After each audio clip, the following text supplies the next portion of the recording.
အားလုံးပဲမင်္ဂလာပါဒီညမှာတော့ဒီ Istanbul တူရကီနိုင်ငံ Istanbul မြို့မှာကျင်းပမယ်Aston Villa နဲ့ Frankfurt တို့ရဲ့ Europa League Final ပွဲစဉ်ရှိပါတယ်ကဲဒီပွဲမှာတော့ဗျာတာမန်ပွဲတစ်ပွဲဆိုရင်တော့ဒါ Aston Villa ကိုအားလုံးကအနိုင်ရကြမယ်လို့ပဲထင်ပါတယ်ပေါ့နော်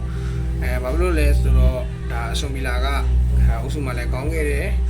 လူရင်ရရောဘာရဆိုရင် private တဲ့အများကြီးဆဆရတာလုံးနေပေါ့နော်ဒါပေမဲ့ဒါက Europa League Final ဖြစ်တဲ့အတွက်ကြောင့်မလို့ကျွန်တော်တို့တွေရှိဖို့အကျိတ်နေတော့ရှိလာမှာပဲပေါ့နော်ဒီပွဲစဉ်ဟာဘာဖြစ်လို့ဒါပေမဲ့ဒါAston Villa အားရချက်တွေအများကြီးရှိပါတယ်ပထမဆုံးကျွန်တော် Aston Villa အကြောင်းပြောကြည့်အောင်ပြီးပြပါဗျာUnai Emery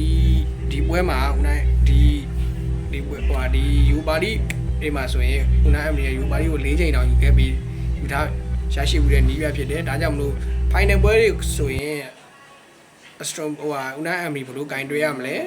ဆိုတာသူကောင်းတည်တယ်ပေါ့နော်ပြီးဒီပြိုင်ပွဲရဲ့ဒါ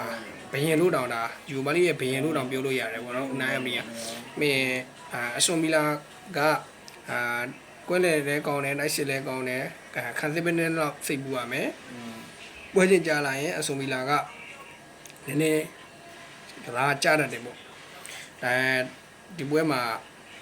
ကွဲလေရနေဒါသီးမဲ့မော်ဂါရောဂျာနဲ့ဒီတိုက်စစ်ကအိုလီဝါကင်းတို့ရဲ့တွဲလုံးတွေဘယ်လောက်တောင်လုံးဖြစ်မလဲပေါ့နော်ကျွန်တော်ဒီချက်လောက်စောင့်ကြည့်မယ် Frankfurt ပေါ့ဒါ Frankfurt တူတို့ရဲ့ဒီမိုင်းတစ်ရှောက်ပေါ့နော်ဒါ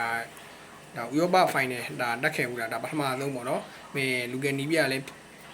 နဲ့လည်းရှေ့ဆက်သွားနေတဲ့တင်းဆိုတော့ဒါခန်းစစ်ကျစ်လက်တယ်စပီးအားကောင်းတယ်ထောင်းကမော်တွေအားကောင်းတယ်ထောင်းကမော်တွေအားတာတယ်ကောင်တာတက်တွေနဲ့ဒီပြီးတော့ဒုက္ခပေးဖို့ကြိုးစားမှာပဲတူတို့ကခန်းစစ်ကိုအဓိကအတားပေးပြီးတော့စော့မဲ့တင်းဖြစ်တယ်ဘလို့ပဲခန်းစစ်ကိုအတားပေးပြီးစော့နေပါသေးဘူးပေါ့နော်ဒီ Disneyကျဲရတယ်ဒီဖလားရဲ့ဒီဘယင်ဖြစ်တဲ့ဒါUnai Emeryကိုတော့ဒါ Unai Emeryရဲ့နီးဗျူဟာတွေကိုတော့ဒါကြမ်းမခိုင်းနိုင်တော့ဘူးလို့ပဲထင်မြင်မိတယ်ဘာဖြစ်လို့ဒီAston Villaအနေနဲ့လည်းတခုဒရီထားရမယ်ပေါ့နော်ဒီကောင်တာအတက်တွေပေါ့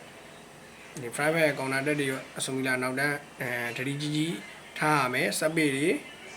ဒါတောင်းကမောတွေပေါ့နော်ဒရီအများကြီးထားရမယ်ဘယ်လိုမျိုးပဲဖြစ်နေပါသေးပေါ့နော်ဘယ်လို PR တွေပဲရှိဘယ်လိုမျိုးအခက်ခဲတွေပဲရှိပေါ့နော်ဒါAston Villaရဲ့ဒီ Unai Emery ကလွှဲကြုံရှိတဲ့နီးပြပြီးဒီပွဲစဉ်ကိုဒါအကောင်းဆုံး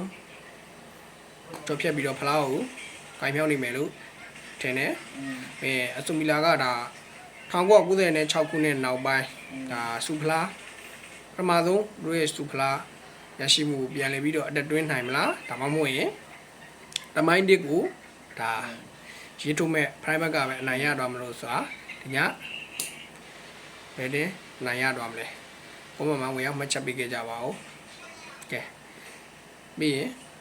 ခန်းစစ်တားပေးပြီးစောမဲ့အတင်းဖြစ်တဲ့နေ့ဖြစ်တဲ့အတွက်ကြောင့်မလို့ဒီမှာ1 2ဒါ1 0လောက်နဲ့ပဲဒါAston Villaဖလားရတော့မယ်လို့မျှော်လင့်ပါတယ်